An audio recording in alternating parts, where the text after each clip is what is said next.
Hello Leo. So ito na po yung inyong quick reading for today.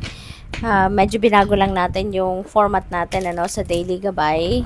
Magdodraw tayo ng 3 cards at ang unang card will be general life. Pangalawang card will be your money, career, and finances at love and romantic relationship sa ping puso sa pangatlong card. So we have sa general life we have 7 of Pentacles. Ayan. So this is really beautiful though, no?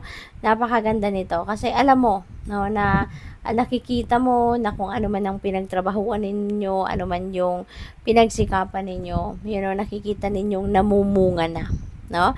And nakikita ninyo na effective, no, yung inyong strategy, namumunga na, kaya naman alam mo, no, yung parang aware ka sa sarili mo na hindi pa to handa, no? Nakikita mo na merong nagiging magandang resulta ang mga ginawa ninyo, pero alam mo na hindi pa to ready. Kaya nagpapasensya ka. You are waiting. So alam mo na kailangan mo pang maghintay. So which is really a very beautiful attitude kasi alam mo yun, yung hindi ka nagmamadali. Hindi kayong pinupuwersa ninyo yung sitwasyon, no, na matapos agad, no, na mangyari agad.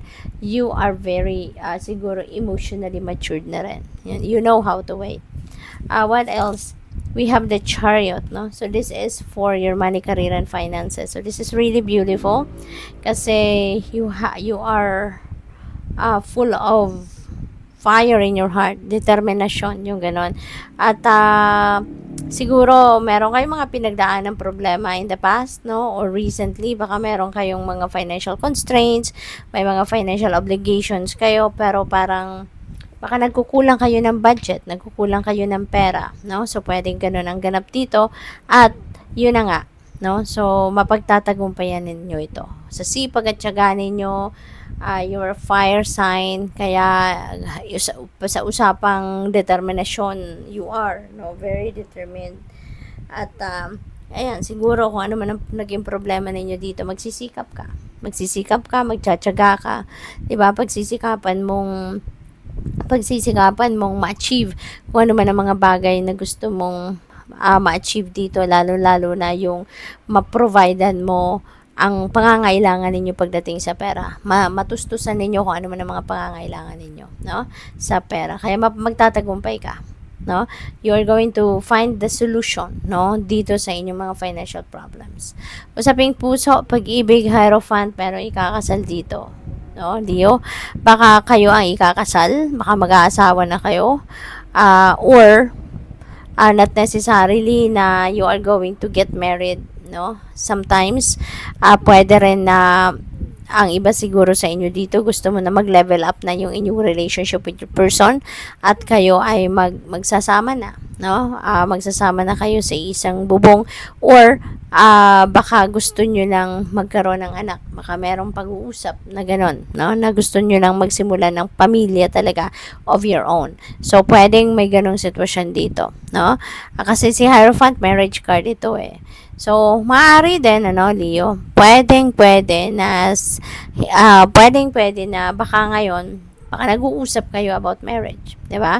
Maaari naman na planning kayo, no? Alam mo yun, yung parang casual conversation lang. Baka meron lang kayong nakita na kinakasal siguro, tapos diba, napag-usapan nyo na, diba, na kaya tayo magpapakasal, kailan tayo mag-aasawa, diba? At saka siguro, yun, mas lalong humaba na ang usapan about marriage. So hanggang sa pwedeng dumating na kayo sa pag-uusap na, pagpaplano na, no, ng kung kayo magpapakasal saan, anong klaseng wedding, diba, anong maging arrangement natin, pagkakasal natin, yung mga ganon. So yun ang napipick up ko dyan na pwedeng pinag-uusapan ninyo at ng inyong person. Possible din, no? Possible din na baka merong ibang ikakasal, someone close to your heart, no? Maaaring kamag-anak mo, kapatid mo, yung ganon, no? So siguro ganon din ang sitwasyon dyan. So final message ni Leo, butterfly. Ayan. So, napakalaking pagbabago kasi malaking butterfly ito. So, there is a huge or big change, no, happening sa buhay ninyo.